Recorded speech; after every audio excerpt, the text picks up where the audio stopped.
नमस्कार, मैं हूं करमवीर और आप देख रहे हैं देश और दुनिया। हमारे साथ हैं वरिष्ठ पत्रकार अफरोज रिजवी सर। सर बहुत बहुत स्वागत है। नमस्कार चल लाइने हैं सर जी। कि हम कदम होके भी कहाँ साया, क्या बात धूप से जिस्म को बचा पाया। क्या बात है। जिस्म पिंजरा है खूबसूरत सा, रूह वाह को देर में समझ आया। वाह वाह। लोग मरकर कहाँ पे जाते हैं, कोई जिंदा नहीं बता पाया।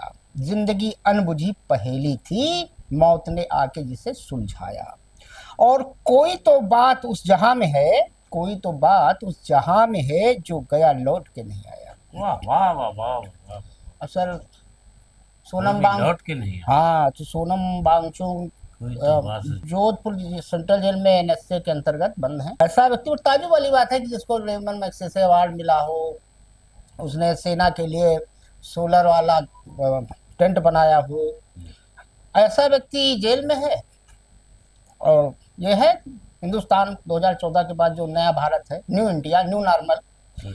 तो सर मामला ये समझ में आ रहा है कि अमित शाह नहीं चाहते हैं कि वहाँ पे 6वीं अनुसूची में लेह लद्दाख को शामिल किया जाए। बहुत सारी टेक्निकल प्रॉब्लम फंस जाएगी। उनके जो मित्र हैं मोदी जी के, अडानी और अंबानी, तो वहाँ पे सर लद्दाख में सोना, चांदी, तांबा, ग्रेनाइट, यूरेनियम, बोरोन की खदानें हैं। चूना पत्थर, रेयर अर्थ जैसी बहुमूल्य खनिज बहुत है। बहुत सारे ऐसे जड़ी बूटियां भी मिलती है वहाँ, मिनरल्स हैं। सौर ऊर्जा का बहुत बड़ा केंद्र है। तो इसलिए इन लोगों की निगाहें हैं वहाँ पर। मतलब आपका ये कहना है कि लद्दाख और ऐसे जो भी मिनरल एरिया खनिज भरे क्षेत्र हैं, वहाँ पर अडानी अंबानी के इस्तेमाल की चीजों की वजह से अगर वहाँ के लोगों को परेशानी हो रही हो तो हो। हाँ, ये राज का दर्जा नहीं देंगे, चाहे बेरोजगारी हो, चाहे भुखमरी हो, चाहे भी हो। वो बिहार में नहीं, यही आप कहना। हाँ बिहार में नहीं किया। 1 रुपया एकड़ उन्होंने अडानी को जमीन दे दी और मुआवजा बेचारे किसान नहीं पाए। वो अभी तक धरना आंदोलन कर रहे हैं। मतलब ये जो वांगचुक ने किया है जी, पूर्ण 3 साल से वो कर रहे हैं, आज से नहीं राज्य कर रहे के मांग और स्वच्छता हाँ, की, और छठी अनुसूची, छठी अनुसूची में की, ताकि राज्य को पूरी सुविधाएं मिल सके। हाँ स्वायत्ता हो जाएगी, तब ये नहीं दे पाएंगे ना तो अडानी फिर अंबानी। राज्य अपने लोगों को नौकरियां भी देगा, रोजगार के अवसर बढ़ेंगे और कारोबार बढ़ेगा। हाँ, तो ये न होने से जाहिर है कि तो पिछड़ेगा लद्दाख। अब सर 22-23 में केंद्र सरकार ने 8 से ज्यादा बड़ी परियोजनाओं के लिए भूमि कारपोरेट घराने को दी। एक 13 गीगावाट का अडानी का भी वहाँ चल रहा है। एनर्जी कॉरिडोर सेकंड फोर्स का है। एनटीपीसी सबसे बड़ा ग्रीन हाइड्रोजन प्लांट स्थापित कर रहा है कि ये अगर मान लीजिए कि वहाँ पोस्ट राज्य स्टेट घोषित कर देते हैं, इंडिपेंडेंट राज्य का दर्जा दे देते हैं और 6वीं अनुसूची में शामिल कर लेते थे, तो क्या इसमें अडानी अंबानी लोगों को क्या नुकसान? इनको भाई जो इधर से मिल रहा है उधर राज्य सरकार से स्वीकृत ऐसे नहीं मिल पाएगा। तब जब 6ठी अनुसूची हो जाएगा, 6ठी अनुसूची में कुछ चीजें हैं जिन पर आप कोई परियोजना नहीं लागू कर सकते। हाँ, ये अब देखिए यही चीज जनता सुनना चाहती है। परियोजना ये आखिर जो सरकार जब यहाँ दे रही है तो वहाँ भी अपनी सरकार बना के दे सकते हैं। लेकिन अब आपने कहा कि बहुत सारी चीजें प्रतिबंधित होती हैं जिन पर आप अपना हाथ मार नहीं सकते। जो जनजाति श्रेणी में आती हैं, जंगल है, आपके लिए नहीं इस्तेमाल कर सकते। नेचुरल चीजें हैं। 23% पूंजीपति लगे हुए हैं, दोहन कर रहे हैं मिनरल्स का, उनको घाटा होना हो जाएगा। 23% बेरोजगारी है सर। वहाँ जो ऑटोनॉमस हिल काउंसिल है उसके पास कोई खास है नहीं अधिकार, बस वैसे है। अभी भी वहाँ भाजपा का है, दिखाने के लिए बना दिया कि हम पूर्ण राज्य का दर्जा देंगे, बहुत जल्दी 6वीं अनुसूची में शामिल कर लेंगे। तो वो एक काउंसिल भी बना दी, मैनिफेस्टो में भी था। तो ऑटोनॉमस के जब पावर हो तब ना, न तो रोजगार के सृजन करा सकती है, न कोई ऐसा काम कर सकती है जिनसे वहाँ के बेरोजगारों में और जो परेशान हाल लोग हैं उनकी समस्या हल करा सकते। अब सर उत्तराखंड चलते हैं। उत्तराखंड अधीनस्थ सेवा चयन आयोग के जो हालिया पेपर लीक हुए, अब उसके बाद लाखों युवक हैं सड़क पे। उत्तराखंड बेरोजगार संघ वाले धरना लगातार उनका जारी है। अब पेपर लीक में सबसे बड़ा सवाल ये है कि आखिर में पेपर वो मोबाइल परीक्षा केंद्र तक पहुंचा कैसे? सरकार का दावा है कि जयमल लगा था और आप कुछ ले नहीं जा सकते हैं परीक्षा केंद्र के अंदर। तो ये जो हरिद्वार का बहादुरपुर जटगांव स्थित आदर्श बाल सदन इंटर कॉलेज है, वहाँ कैसे पहुंचा सर? राहुल गांधी भी यही सवाल उठा रहे थे एक्स पर। क्या कहना है सर? आयोग कह रहा है कि जयमल लगा। हाँ देखिए, ठीक बात। सारी सख्ती और सारे कानून सब रहते हैं। हम्म तो एक फिल्म आई थी, हम्म उसके जरिए हम इसको समझाना चाहते हैं। बिल्कुल। शाहरुख खान की एक फिल्म थी, हम्म तो उसमें ये दिखाया गया था हम्म कि जो वहाँ का पूंजीपति है हम्म वो महिला चीफ मिनिस्टर है।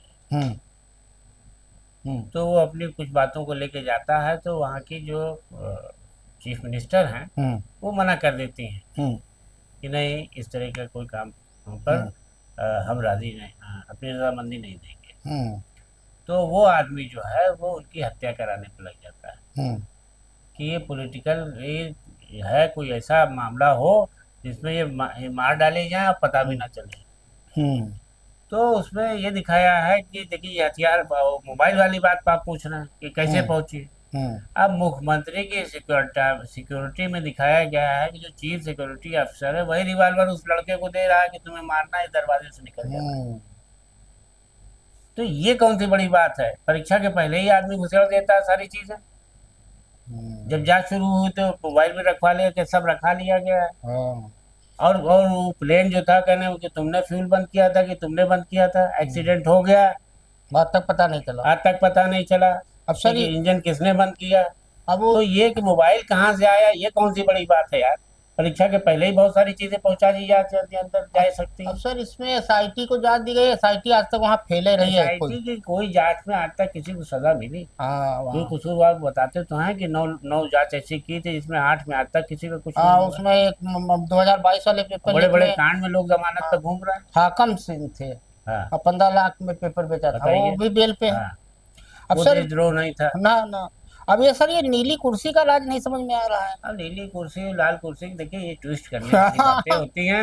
मेन बात ये है कि जो पूरा मैनेजमेंट है हम्म कि जब वहाँ परीक्षा होनी है उससे पहले भी क्या ये तय था कि मोबाइल नहीं था? कौन बताएगा? हम्म तो कहानी गढ़ दी जाती है, आधी कहानी पुलिस गढ़ती है, आधी कहानी कहला ली जाती है और सब सेट हो जाता है। अब सर उत्तराखंड में ही एक मामला और हुआ कि धामी जो वहाँ के मुख्यमंत्री हैं पुष्कर सिंह धामी, उनका दावा है कि 4 सालों में पूरी पारदर्शिता के साथ पेपर कराए गए हैं, साथ ही 25,000 युवाओं को सरकारी नौकरी दी गई है और आगे भी ये भर्तियां जारी रहेंगी। अब इस पे उत्तराखंड जो बेरोजगार संघ है उसका कहना है कि उनके बेरोजगार संघ के अध्यक्ष का बड़ा दावा है कि धामी सरकार में 25,000 नहीं सिर्फ 2,745 सरकारी नौकरियां मिली हैं और धामी सरकार द्वारा केवल 8,995 नौकरियां ही दी गई हैं। इसमें से भी 6,250 एक अन्य उसमें दी गई हैं, जिनमें से 2,300 गेस्ट टीचर हैं, 950 अन्य हैं, 3,000 चतुर्थ श्रेणी के हैं और ऐसे सब हैं। क्या कहेंगे सर, दावे सब गलत है? देखिए, सरकार तो अपने आंकड़े पेश कर देती है। अब जो फ्रेश उन्होंने बताया है, टोटल नियुक्ति की सरकार ने इतनी नियुक्ति की है, शायद उसमें पुराने भी आंकड़े जोड़ दिए हैं उन्होंने, जो पहले से दे रखे थे। तो उसमें 5-6 हजार कितना बता रहे हैं, उसमें कुछ 2700 या कितना लोगों को फ्रेश अपॉइंटमेंट है और शायद बाद में जो पहले हुए हैं संविदा पे वो सब जोड़ डाल के। अब धामी जी एंटी नेशनल, अब देखिए ये जो मामला होता है, एंटी पेपर सनातन लीक का, भी जब चिल्ला रहे हैं। सरकार जो है जब देखती है कि हम नहीं दे पा रहे हैं नौकरी, तो मनरेगा तक को जोड़ लेती है। तो हमारे हाँ, यहाँ योगी जी तो बोल लेते हैं। तो वो सब है पकौड़ा छानने वाला, हाँ, सब आ जाता है। पूरा देश, कहीं कोई दिक्कत नहीं है, कौन बेरोजगार है, चीज चीज के पूछा जाता है। अब एक सर देश में बहुत बड़ा दुखद घटना हुई कि एक लाइव टीवी चैनल में डिबेट के दौरान एक न्यूज चैनल पर लद्दाख हिंसा पर लाइव बहस चल रही थी। इस दौरान भाजपा की तरफ से बोलने आए पूर्व एबीवीपी के हैं ये पिंटू महादेवन, उन्होंने कहा कि राहुल गांधी के सीने में गोली मार दी गई। पिछले दिनों सीआरपीएफ ने भी उनकी सुरक्षा को लेकर आशंका जताई थी। तो पकड़े गए वो? एफआईआर तक अभी नहीं हुई है। उन्होंने केसी वेणुगोपाल कांग्रेस महासचिव ने 28 सितंबर को गृह मंत्री अमित शाह को चिट्ठी लिखी। बीजेपी और सरकार के केंद्रीय मंत्री या किसी पर पीएम को लेकर हल्का सा कोई कुछ कर देता है, वो मोदी जी के माँ के लिए किसी तो दूसरे ने अरेस्ट हो कहा जाता था, है। दूसरे ने कहा था, सोशल मीडिया पर आपने हाँ, दे वो दिया अरेस्ट तो हुआ था और वो अरेस्ट है और उसमें इतनी ज्यादा वो ऐसी बात भी नहीं होती, सिर्फ ये होता है कि अपमानजनक बात कह दी है और वो अरेस्ट हो गया। अब ये सीने पर गोली मारने की बात कह रहे हैं तो ये आजाद घूम रहा है। हाँ, एक मैडम भी थी पिछले दिनों एक्स पे हमने देखा था, श्रीवास्तव करके है दिल्ली की हाई कोर्ट की, उन्होंने भी कहा था कि एक गोट से चाहिए गांधी को, इस नए गांधी को मारने के लिए। एक और गोट से चाहिए। हाँ, और राहुल गांधी पे दर्जनों मुकदमे हैं मानहानि के। लेकिन इस पे अभी तक केरल में जबकि वामपंथी सरकार है, लेकिन उन्होंने अभी तक कुछ किया नहीं है इसके लिए। ये स्थिति है देश की। अब सर उत्तर प्रदेश में एक बड़ा बढ़िया मामला आया। नहीं, ये तो बहुत चिंतनीय बात है। तो केंद्र और सरकार नेता प्रतिपक्ष हैं, नेता प्रतिपक्ष है, इन दिनों और अमेरिका गए हुए अगर हैं, कोई ऐसी बात करता है तो उसके खिलाफ कार्रवाई वो भी होनी लाइव, चाहिए। लाइव वो डिबेट के दौरान। अब सर उत्तर प्रदेश में संभल में वहाँ पोस्टमार्टम, कह रहे हैं कि माँ की गाली दे दी, हाँ, फला और गाली वो दे भी दी, किसी सिरफिरे ने दी। मुझे 99 ये तो बार भाजपा गाली के दी गई हाँ, ये तो भाजपा का है, अधिकृत और ये प्रवक्ता तो था। जान से मारने की बात कर रहे हैं। हाँ, प्रवक्ता कह रहा है वो लाइव टीवी पे। अब सर संभल में पोस्टमार्टम रिपोर्ट को बदलने का हैरान करने वाला मामला सामने आया। मनमाफिक पोस्टमार्टम और मेडिकल रिपोर्ट बनवाने का खेल चालू है। 50,000 रुपया आप लेके जाइए, मर्डर किए हो तो भी आप बाइज्जत बच जाएंगे। 50,000 का खेल है, क्या कहेंगे सर? देखिए, जो ये लोग राम राज्य में हो रहा है। जो लोग कमजोर होते हैं उनकी तो रिश्वत दे करके रिपोर्ट ये लोग बताने में कामयाब हो जाते हैं, और वही आदत पड़ी रहती है। तो यहाँ पर भी देखा है कि ऑनर किलिंग की थी घर वालों ने, लड़की की ऑनर किलिंग की गई, तो उसकी हत्या में भी इन लोगों ने ये रिपोर्ट बनवा ली पोस्टमार्टम से कि फांसी लगा के मरी। 32 डॉक्टरों का जांच चल रही हाँ, है। गला घोट के नहीं। तो जब जांच पकड़ में आ गई तो अब ये कि 32 डॉक्टर उसमें शामिल है, कर्मचारी शामिल है, फार्मासिस्ट शामिल पूरा है, रैकेट पकड़ा गया है। जो वहाँ का वो है ऑपरेटर, हाँ, सब पुलिस ने रिपोर्ट पकड़ा बना रहे हो, सबको। सब पूरा पकड़ा। बहरहाल जांच क्या हो, कुछ दिन में सारे डॉक्टर पैसा वैसा ले दे के हाँ, 5 अरेस्ट किए गए हैं। अब सर असम में भी जेएनजी पहुंच गया। पुलिस बहुत खुश होती है कि ऐसा कांड हाथ में आए, तोड़ होगी, तोड़ होके ढीली ढीली रिपोर्ट हो गई। जब बड़े बड़े कांड में लोगों को जमानत दे के सम्मानित करके शहर में छोड़ दिया गया, भले सुप्रीम कोर्ट ने कहा फिर से अरेस्ट करो। अब सर असम में 10 दिनों में मटक समेत 6 आदिवासी समुदाय सड़कों पर उतर आए हैं। डिब्रूगढ़ और तिनसुकिया की 2 बड़ी रैलियां निकाली गई, जिनमें 30 से 50,000 लोगों की भीड़ जुटी। हाथों में मशाल लिए ये लोग अनुसूचित जनजाति को दर्जा देने का मांग कर रहे हैं, SC/ST वाला। क्या कहेंगे सर? और इसकी अगुवाई भी युवा कर रहे हैं सब। अब विश्वास शर्मा 30 साल से कम उम्र के लोग हैं। विश्वास शर्मा देखें इसको कि कैसे संभालेंगे। इटली में भी हुआ है, मेनली आंटी तो के यहाँ। ये तो हाँ, ये तो बहुत मतलब अब हर जगह पर ये होने लगा है कि अपनी मांग को कैसे उठाना, सड़कों पर उतरो तक। अब वो जान गए हैं। अब वहाँ पर जनजाति के लोग जो है वो पूर्ण स्वायत्तता और उसके अधिकार की मांग कर रहे हैं, और हमको जो है हमारी जातिगत को पहचान दी जाए, उसके हिसाब से हमें सुविधाएं दी। अब विश्वास शर्मा कह रहे हैं कि बातचीत से करो, सड़क पर न बातचीत से समाधान निकलेंगे। अब मेलनी आंटी ने किताब लिखी है सर, उसकी प्रस्तावना मोदी जी ने लिखी है। रूपा पब्लिकेशन से छपी है वो किताब।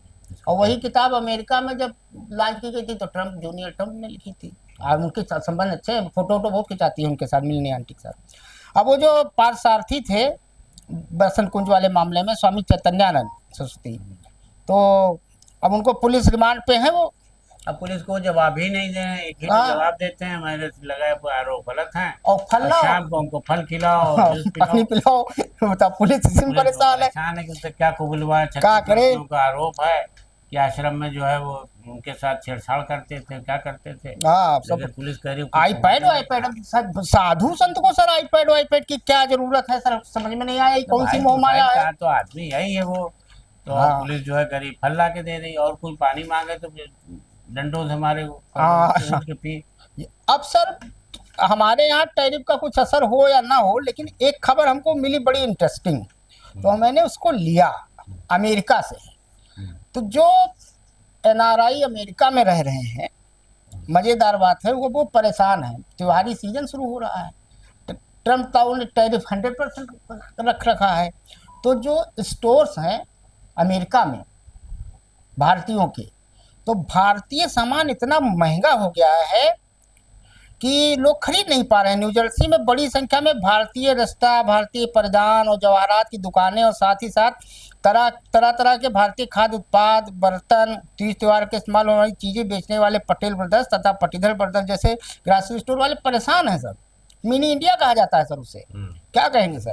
देखिए, वो वहाँ पर जो है अमेरिका में न्यू जर्सी एक ऐसी जगह है जिसे जो है मिनी भारत के 4,40,000 लोग ऐसे हैं। तो सर्वाधिक भारतीय जो अमेरिका के न्यू जर्सी में है, और वहाँ अच्छा खासा उनका कारोबार है। भारतीय व्यंजन से लेकर के परिधान, कपड़े, ये वो हर चीज, वो हीरा जवाहरात, सब कुछ बेच रहे हैं। लेकिन दिक्कत ये आ गई है कि भारत से जो आयात कर रहे थे तो आयात शुल्क 100% हो गया। हाँ।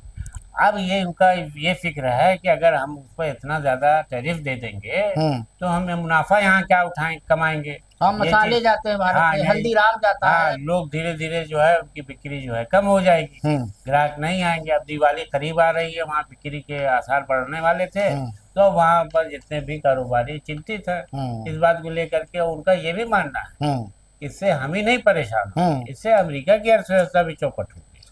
अब सर, भारत की तो होगी, भारत में हाँ, अमेरिका की हो सामान जाएगी। नहीं होंगे, उसकी भी होगी। जो हम यहाँ कमा के टैक्स दे रहे हैं वो नहीं दे पाएंगे।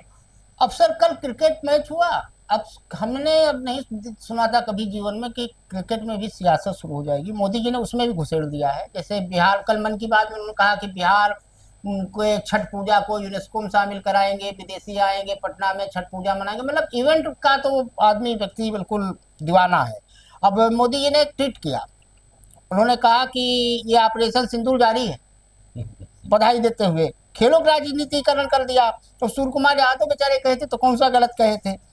अब भारत और पाकिस्तान फाइनल मैच के बाद हुई प्रेस कॉन्फ्रेंस में कप्तान सलमान अली आगा ने एक ऐलान किया। पाकिस्तानी कप्तान ने कहा, हम पूरी टीम अपनी मैच फीस उन लोगों को डोनेट कर रहे हैं जो भारत के हमले में प्रभावित आम नागरिक और बच्चे हैं।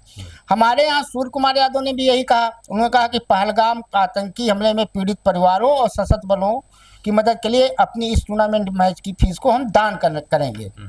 क्या कहेंगे सर? नहीं, देखिए दोनों देश के खिलाड़ी अपने अपने देश की देशभक्ति और ट्रॉफी लेने नहीं गए, जिता रहे वो हैं। एक अलग कांड चल रहा है। इसमें समझ में नहीं आ रहा तो मैच क्यों खेले थे यार। पीसीबी चेयरमैन मोहसिन नकवी से हाथ नहीं मिलाए। जब आप छोटी छोटी सी बातों को इतना बड़ा काम आपने किया, और ये बड़ी अच्छी बात थी कि हम सारे मैच जीते। भारत जो है वो उनकी छाती पर सवार रहा, चढ़ा रहा। अब उनको शिकायत है कि हाथ नहीं मिलाया और नहीं मिलाया, तो भाई उनको भी सोचना चाहिए कि हमारे मुल्क से आतंकवादी जाएंगे और भारत में इस तरीके से कांड करेंगे तो वो देश हमसे कैसे दोस्ताना हाथ बढ़ाएगा। है ये तो पाकिस्तानी को खुद समझने वाली बात है। हाथ नहीं मिलाया तो नाराजगी तो कुछ तो रहेगी। तो इसमें कोई ऐसी बात नहीं है, इस पर कोई बहुत ज्यादा उसकी बात नहीं। लेकिन हम मैच जीते हैं सिर्फ, ये हमारे लिए बड़ी बात है। पाकिस्तान को हमने समझा दिया कि हम हर हाल में जो है तुमसे ऑपरेशन सिंदूर चालू है।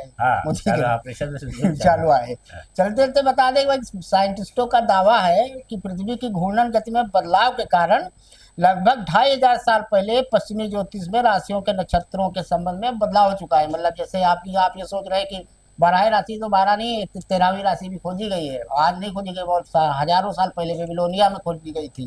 तो ये जान लीजिए, अगर आप सोच रहे हैं कि आपकी राशि जो है सूर्य, वो धनु, मकर, मीन, मिथुन कुछ है, तो उसमें कहीं ना कहीं बदलाव हो सकता है, क्योंकि पृथ्वी अपनी दूरी पे कहीं ना कहीं झुकी हुई है। तो चलते चलते 2 लाइन है कि फुर्सत अगर मिले तो पढ़ना मुझे जरूर, फुर्सत अगर मिले तो पढ़ना मुझे जरूर, मैं नायाब उलझनों की मुकम्मल किताब हूँ। आज के लिए इतना ही, धन्यवाद।